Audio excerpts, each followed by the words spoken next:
Head অফিসের বড়বাবু লোকটি বড় শান্ত। তার যে এমন মাথার ব্যামো কেউ কখনো জানতো? দিব্যি ছিলেন খোশ মেজাজে, চেয়ারখানি চেপে একলা বসে ঝিমঝিমিয়ে হঠাৎ গেলেন খেপে। আঁতকে উঠে হাত পা ছুঁড়ে চোখটি করেন গোল। হঠাৎ বলেন, গেলুম গেলুম, আমায় ধরে তোল।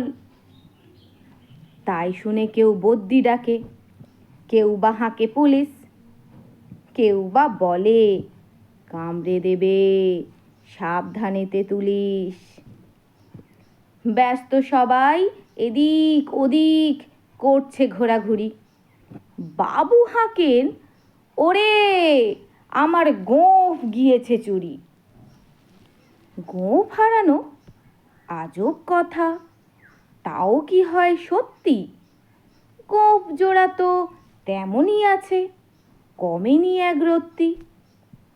সবাই তারে বুঝিয়ে বলে, সামনে ধরে আয়না, মোটেও গোঁফ হয়নি চুরি, কখনো তা হয় না।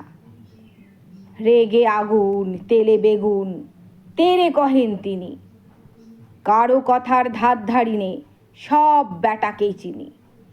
নোংরা ছ্যাঁটা খ্যাংরা ঝাঁটা বিচ্ছিরি আর ময়লা, এমন গোঁফ তো রাখতো জানি শ্যামবাবুদের গয়লা।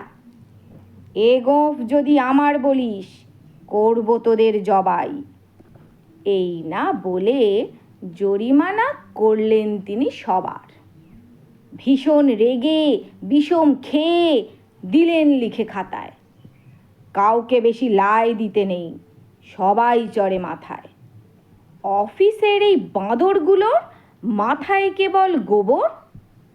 গোঁফ জোড়া যে কোথায় গেল কেউ রাখে না খবর।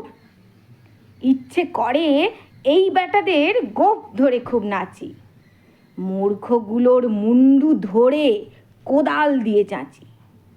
গোঁফ কি বলে তোমার আমার? গোঁফ কি কারো কেনা? গোঁফের আমি গোঁফের তুমি, তাই দিয়ে যায় চেনা।